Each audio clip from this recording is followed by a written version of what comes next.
오늘은 바이블 스터디 26번째 시간입니다. 오늘부터는 신명기의 말씀을 가지고 함께 말씀 나누고자 합니다. 오늘은 신명기 1장부터 3장, 사실은 신명기 전체를 좀 보되 1에서 3장을 좀 중점적으로 보면서 이 과거, 현재, 미래라는 제목 가지고 함께 말씀 나누기 원합니다.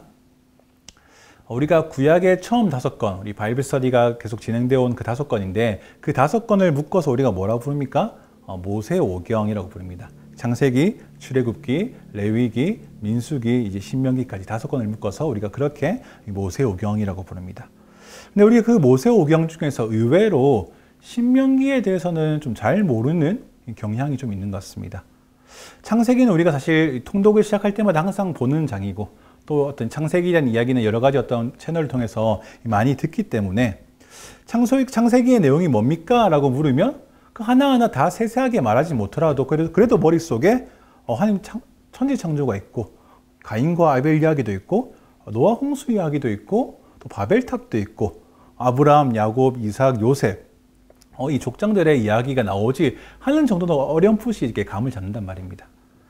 출애굽기도 이제 모세가 나온 이후에 10가지 재앙, 그리고 유월절, 그리고 홍해를 가르는 이 굵직굵직한 사건들이 많기 때문에 또 우리에게 익숙합니다. 레위기는 사실 좀 어렵지만 근데 또 레위기는 또 그렇기 때문에 어렵다는 인식 때문에 한번 좀 잘 들어봐야겠다라는 생각도 하는 것이 또 레위기입니다. 그래서 뭐 번제, 뭐 소제, 화목제 이런 어떤 용어들도 꽤 우리에게 친숙하게 들리기도 하죠. 민수기는 이제 광야에서 일어나는 여러 가지 일을 다루기 때문에 이 광야 같은 내 인생 어디서 좀 답을 찾을 수 없나 할 때마다 또 들여다보는 것이 이제 민수기이기도 합니다. 또 실제로 민수기 속에 있는 그 정탐꾼 이야기는 꽤 유명한 이야기이기도 합니다. 그런데 오늘부터 볼 이 신명기는 뭔가 이제 이 굵직굵직한 사건이 딱히 없어 보이는 것 같습니다. 또 막상 읽으면 앞에는 민수기 후반 이제 이야기, 광야 후반 이야기를 좀 하고 나중에는 십계명 이야기도 하면서 뭔가 좀 익숙한 이야기 같은데 라고 여겨지는데 막상 성경을 딱 떴고 신명기에 대해서 한번 말해봅시다 이렇게 하면은 뭘 말해야 되는가? 이렇게 말할 것이 딱히 없는 것처럼 느껴진다는 말입니다. 물론 이것이 사람마다 편차는 있겠지만 제가 주로 이제 성도님들하고 대화하다 보면 약간 공통된 모습이 그런 모습이라는 말입니다. 또 어떤 때는 이 신명기를 마치 잠시 쉬어가는 코너인 것처럼 앞에 이야기를 좀 반복하니 뭔가 숨고르기 하는 그런 느낌으로 읽으시는 분도 있는 것 같더라고요. 우리가 사실 그래서 신명기에 대해서는 그렇게 크게 관심을 가지지 않는 것이죠. 근데 우리가 신명기에 대해서 그렇게 크게 관심 가지지 않는 것에 비해서 사실 실제 신명기의 존재감은 그렇지 않습니다. 신명기는 사실 구약 전체에서 어쩌면 신약까지 다 포함해서 이 구약과 신약 퉁쳐서 가장 중요한 책을 골라봅시다 라고 한다면 아마도 신명기는 그 최종 후보에까지 올라갈 것입니다. 실제로 구약의 이스라엘 그리고 또는 유대인들의 이 삶과 행동에 아주 지대한 영향을 미치는 것이 바로 이 신명기입니다.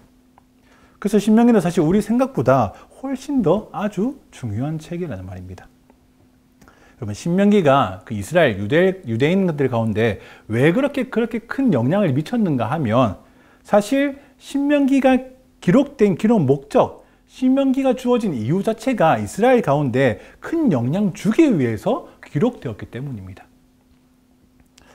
신명기 언제 기록되었습니까? 신명기는 이스라엘이 시내산 나와서 광야 다 지나고 가나안 땅 들어가기 입구 전 그 모압에 있을 때 사실 정확하게는 그 광야 2세대죠. 1세대는 이미 다 죽었고 2세대가 직접 약속의 땅에 들어가기 직전에 모세가 그 2세대들 모아놓고 유언처럼 한 설교입니다.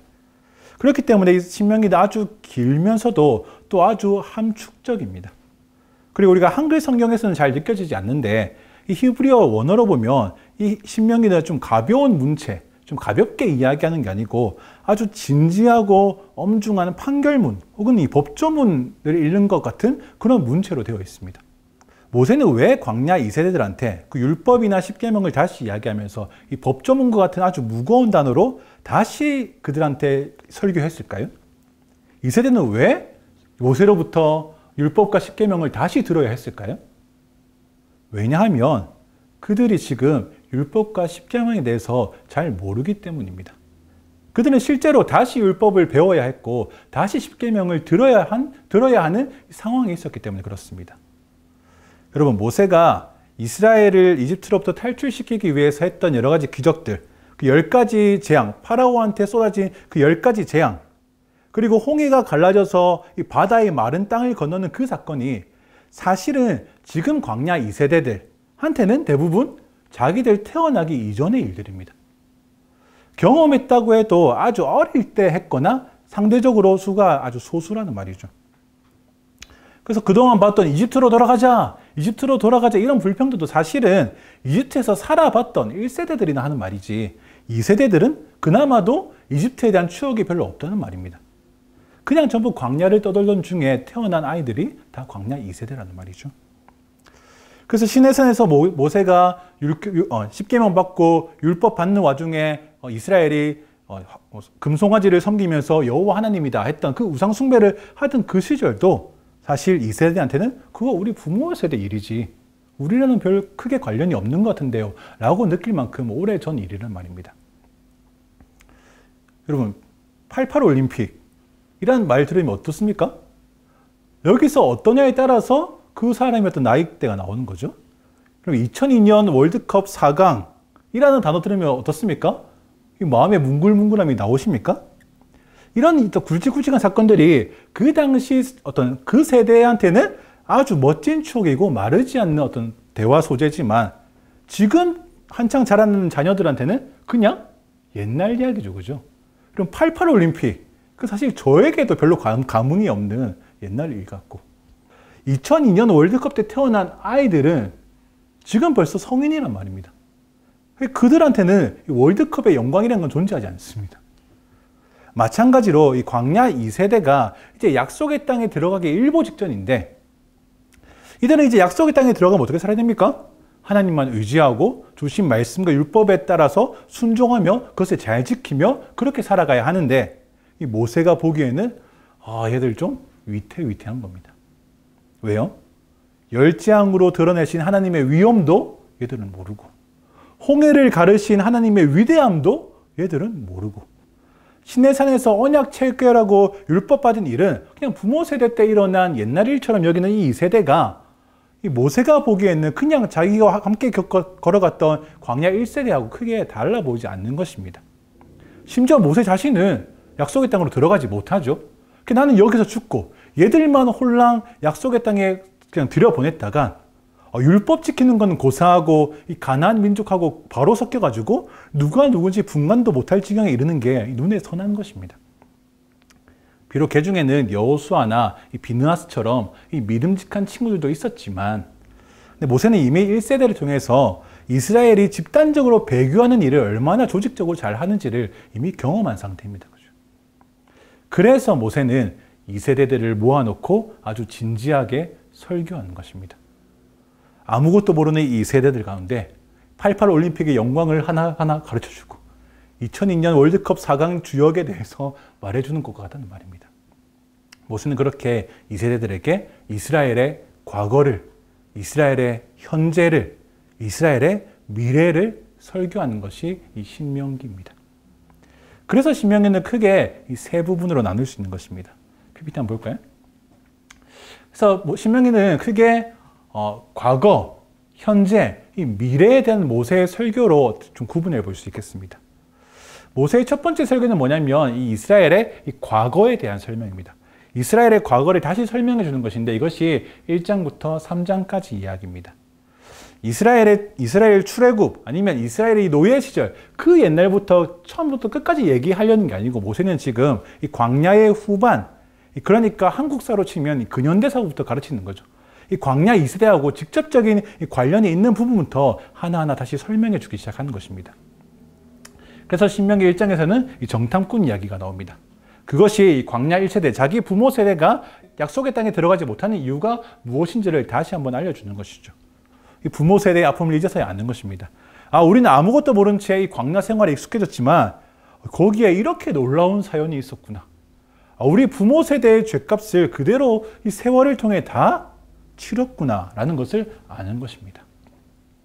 그리고 신명기 2장 처음에서는 이 광야에서의 생활을 짧게 이야기하고 마지막에는 전쟁에서 승리한 것들을 이야기합니다. 처음에 이제 헤스본왕 시온에 대해서 승리한 것을 말하는데, 이 가나안 땅 이제 가기 위해서 어쩔 수 없이 이 남의 땅을 침범해야 되는 일이 생기는 거죠. 또 이스라엘의 민족이 컸기 때문에 그냥 한두 명이 국경 넘어서 그냥 아무도 모르게 지나가는 것이 아니라 이 군대 60만 명, 모든 민족 200만 명이 우르르 이제 민족적인 이동을 하는 것이기 때문에 그 이스라엘을 다가오는 그 다른 민족은 그들이 좀 불편한 것입니다. 두려운 것이죠. 그들이 너무나 강하고 너무 수가 많았기 때문에 그들이 우리로 들어오면 우리를 공격할 것 같은데 라는 그 두려움에 계속 경계를 하는 것입니다. 그래서 헤스본한 시온에게 그래서 이스라엘이 이제 사자를 보내가지고 평화협정을 맺자고 하죠. 우리 그냥 조용히 이 큰 길 따라 직진만 하겠습니다.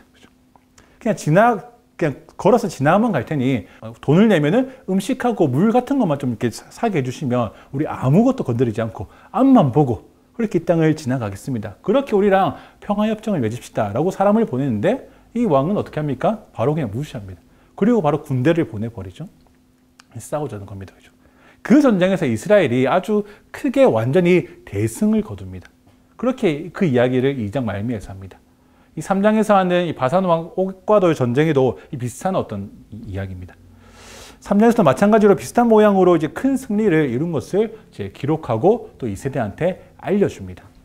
그러니까 모세가 지금 이 과거 이야기하면서 하고 싶은 이야기가 뭘까요? 2세대야 잘 들어봐. 너희가 지금 정탐꾼 이 사건이라는 아주 지독한 불순종으로 광야 1세대는 모두 하나님 앞에서 죄를 지었지만 그런데 하나님은 그 죄를 지은 우리를 그냥 이방인들의 손에 죽게 내버려 두지 아니하시고 그럼에도 불구하고 우리를 붙드시고 지키셨다.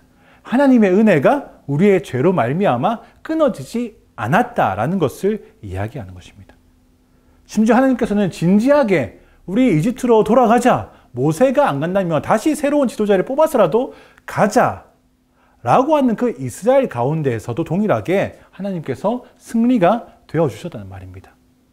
또 그 승리하는 능력이 되어주셨다는 말이죠. 그러니까 이세대에 어떻게 해라?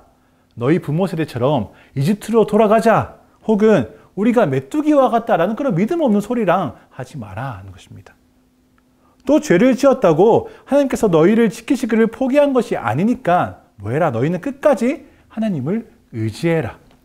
하나님이 너희와 함께 계시니까 너희는 승리하는 민족이 되고 하나님께서 너희와 함께 하시니까 너희에게는 승리하는 능력이 있다는 것을 알아라는 말입니다.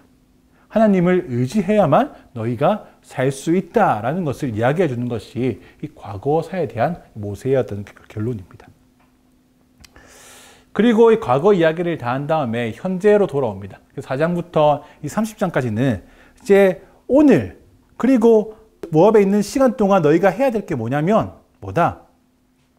하나님의 하나님 언약을 다시 너희가 이해하고 받아들여서 다시 하나님 앞에서 우리가 언약 민족으로 바로 서는 것이다. 이것을 고백하는 것이 현재에 대한 이야기입니다. 그동안 무슨 일이 있었는지 잘 알았지. 너희는 너희 스스로를 메뚜기라고 판단할 위치에 있지 않다. 너희는 그저 너희를 승리하게 하시는 하나님만을 의지하라.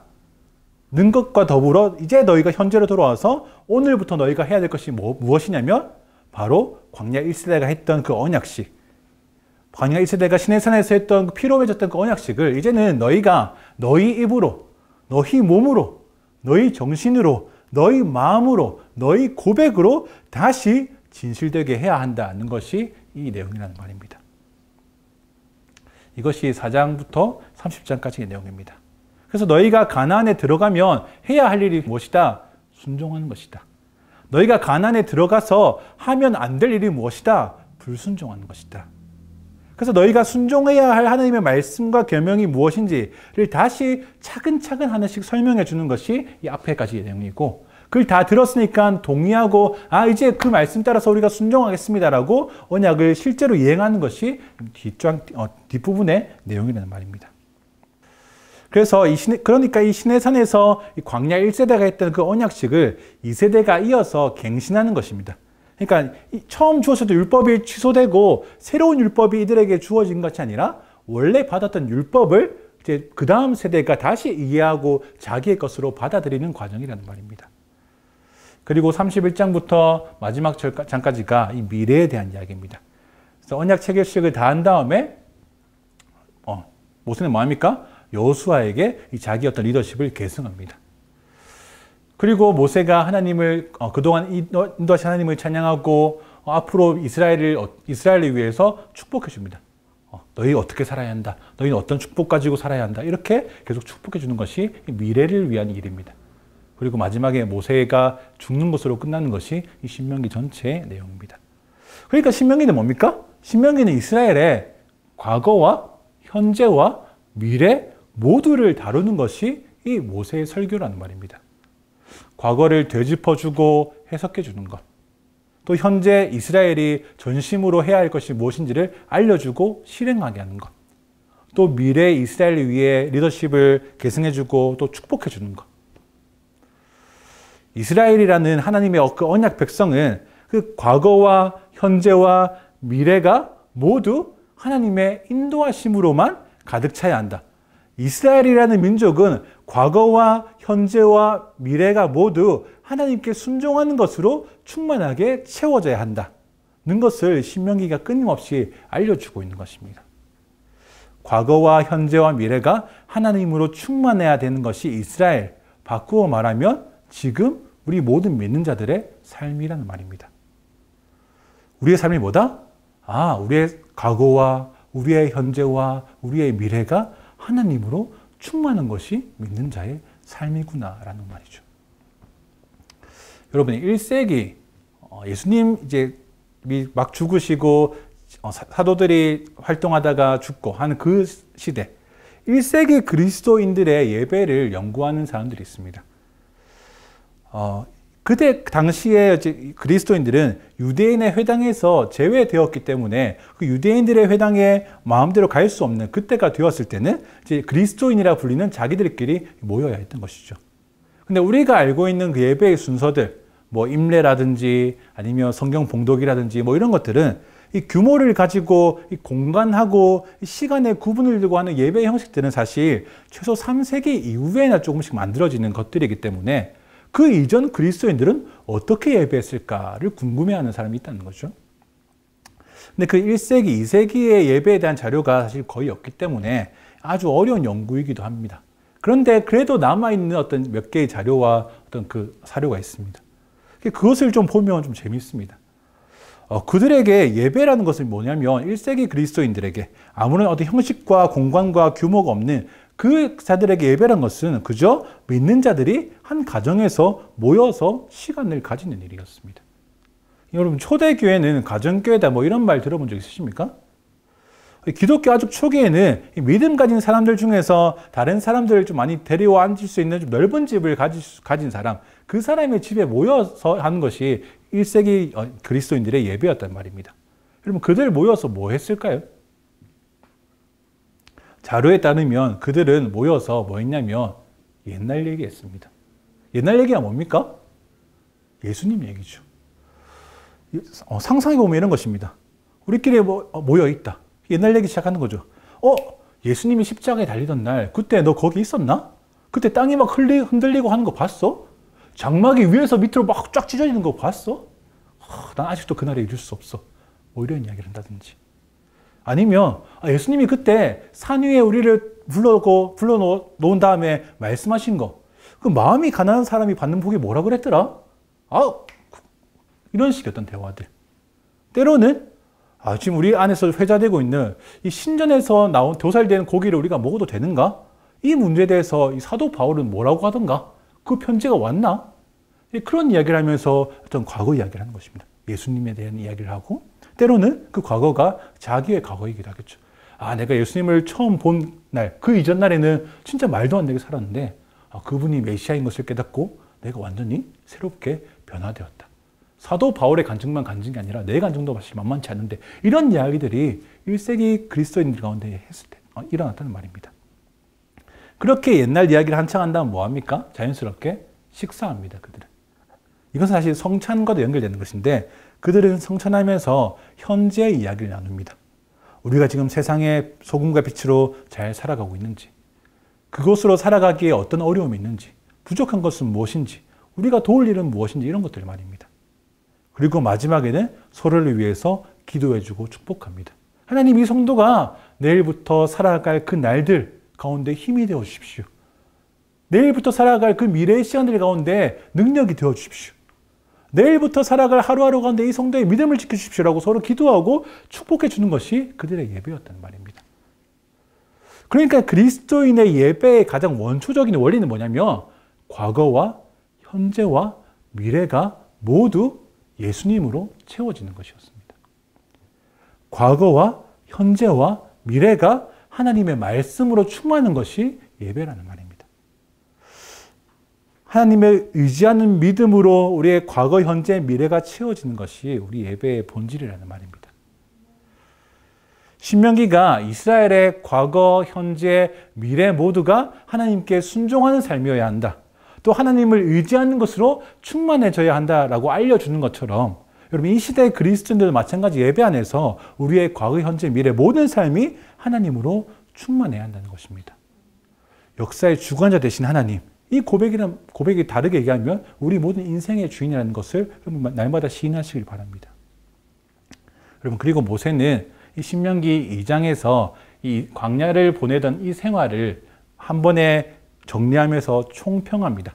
이 40년 광야에 대한 결론을 내린단 말입니다. 그것이 신명기 2장 7절입니다. 한번 읽어보겠습니다. 시작. 너희 하나님 여호와께서는 너희 손으로 하는 모든 일에 복을 주셨으니 그분은 이 광활한 광야에서 여정을 지켜보셨다. 이 40년 동안 너희 하나님 여호와께서 너희와 함께 하셔서 너희는 모자란 것이 아무것도 없었다. 아멘. 여러분, 신명기가 말하는 이 광야 40년의 결론이 뭡니까? 너희는 모자라는 것이 아무것도 없었다라는 것입니다. 너희는 모자라는 것이 아무것도 없었다. 그게 40년 광야다. 여기에 동의하십니까? 놀랍죠? 그죠? 왜냐하면 여러분, 우리가 민수기에서 보았던 광야 생활은 뭡니까?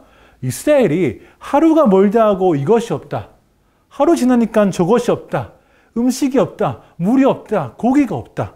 정탐꾼 갔다 온 이후에는 우리에게 능력이 없다. 약속의 땅 들어갈 필요가 없다. 이 없다의 반복이었는데 하나님께서는 이 광야에서 너희가 모자라는 게 없다라고 이야기하는 것입니다. 어디 우리가 모르는 다른 광야가 있었던 걸까요? 이스라엘은 채워지는 게 없다라고 불평하는데 하나님은 너희에게 모자라는 게 없다라고 말씀하시니까 말입니다. 분명히 누군가 한 명은 거짓말하고 있는 것입니다. 그렇죠? 아니면 누군가 한 명은 상황을 엉뚱하게 완전히 이해하고 있는 것입니다. 여러분, 하나님께서 너희는 모자라는 것이 아무것도 없었다 하는 이유, 그 근거가 무엇입니까? 너희 하나님 여호와께서 너희와 함께 하셨기 때문이다 라고 이야기합니다. 너에게 모자라는 것이 없었다라고 하는 그 근거가 뭐냐면 하나님께서 너희와 함께 하셨기 때문에 너희는 모자라는 것이 없다라는 것입니다. 그러니까 광야의 시간을 바라보는 그 기준 자체, 그 시야 자체가 이스라엘과 하나님, 이 사람과 하나님은 아주 큰 차이가 있는 것입니다. 이스라엘이 느끼기엔 광야는 그냥 결핍 자체입니다. 없는 것 투성이라는 말입니다. 다르게 이야기하면 이스라엘은 이 육적인 욕구가 충족이 안 되었기 때문에 그들은 늘 불평불만이었습니다. 그렇기 때문에 그들에게 광야는 이게 무슨 말이지? 우리가 불평할 거리가 넘쳐나는 결핍투성이 공간인데 라는 것이죠. 하지만 하나님의 시선, 하나님의 기준은 완전히 다른 것입니다. 하나님께서는 광야에서 내가 너희와 함께 했기 때문에 너희가 60만 명, 200만 명이라는 그 큰 민족을 여전히 유지할 수 있었고 헤스본 왕 시온과 바산 왕 옥과의 전쟁에서 너희가 내가 있었기 때문에 큰 승리를 거둘 수 있었다라는 것입니다. 여러분, 아까 이스라엘과 하나님 중 누가 틀린 것입니까? 이스라엘이 틀린 것입니다. 이스라엘이 광야 시절 이 상황을 완전히 엉뚱하게 이해하고 있는 중입니다. 그들은 자기들이 몇 명인지는 다 계수할 수 있었습니다. 한 명 단위로 다 계수할 수 있었습니다. 그런데 그들은 하나님이 자신들과 함께한다는 것은 계수할 수 없었습니다. 그 셈법의 차이가 이방인들이 보기에 이스라엘은 풀 뜯어먹는 소와 같은데 이스라엘은 하나님이 함께 하신다는 그 계수를 하지 못하니까 우리는 뭐다? 메뚜기다라고 이야기하는 것입니다. 하나님을 자기들 머릿수에 포함할 수 없었기 때문에 하나님은 모자람이 없다라고 하시는데 자기들 눈에는 채워지는 게 없다라고 이야기하는 것이죠. 여러분, 동일하게 이 광야 40년의 그 시간은 사실은 우리의 믿음의 시간하고 아주 깊이 맞닿아 있습니다. 언제나 사실 맞닿아 있습니다. 우리도 이스라엘처럼 마찬가지로 늘 불평과 불만은 끊이지 않습니다. 이 광야 같은 우리 인생은 이스라엘은 먹을 것 없다라고 투정했지만 우리는 나 돈이 없다, 나 힘이 없다, 나 명예가 없다, 나 권위가 없다, 권력이 없다라고 불평 불만을 꺼내놓는 것입니다. 다르게 이야기하며 나 지금 돈이 없어서 불행하다, 나 명예가 없어서 불행하다, 나 힘이나 권력이 없어서 불행하다라고 생각하는 것입니다. 이것 없어서 저것 없어서 우리는 행복하지 않다라고 스스로 판단하는 것입니다. 마치 자기를 힘없는 메뚜기라고 스스로 판단했던 이스라엘처럼 우리는 내가 원하는, 내가 충족되고 싶어하는 그것이 없어서 나는 행복하지 않은 존재라고 스스로 판단한다는 말입니다. 그러면 그 판단에 이 신명기 2장 7절이 아주 큰 돌을 하나 던지는 것 같습니다. 다시 읽어보겠습니다. 시작. 너희 하나님 여호와께서는 너희 손으로 하는 모든 일에 복을 주셨으니 그분은 이 광활한 광야에서의 여정을 지켜보셨다. 이 40년 동안 너희 하나님 여호와께서 너희와 함께 하셔서 너희는 모자라는 것이 아무것도 없었다. 아멘. 하나님께서 너희와 함께 하시면 너희는 모자라는 것이 없었고 지금도 없고 또 없을 것이다. 아멘이십니까? 여러분, 하나님이 성막으로 이스라엘의 그 진 한가운데 임재하셨던 것처럼 말씀이 육신이 되셔서 우리 가운데 예수님이 장막을 쳤다고 요한복음에서 이야기합니다. 또 이제는 성령께서 친히 우리 안에 내주하셔서 우리 자체가 하나님의 성전되었습니다. 임마누엘 하나님, 그 하나님이 실제로 어제도 오늘도 내일도 진정 우리와 함께 하십니다, 여러분. 그렇게 우리는 더 이상 눈에 불을 켜고 나에게 부족한 것이 뭐지? 내 욕구가 잘 채워졌는가? 이렇게 살필 필요가 없다는 말입니다. 자기의 머릿수 60만 명은 하나하나 다 계수할 수 있었어도 자기 진 중심에 있는 하나님의 임재는 계수하지 못한 그 이스라엘의 실수, 우리는 그 이스라엘과 같은 실수를 날마다 반복합니다. 하지만 우리는 다시 마음을 다잡고 같은 실수를 반복하지 않아야 될 것입니다. 내게 부족한 것은 쌀 한 톨까지 다 세면서 내가 하나님 손에 있다는 것은 전혀 인지하지 못하는 것, 성령께서 내 마음에 내주하신다는 것은 전혀 신경 쓰지 않는 그런 실수를 우리가 하지 않아야 할 것입니다.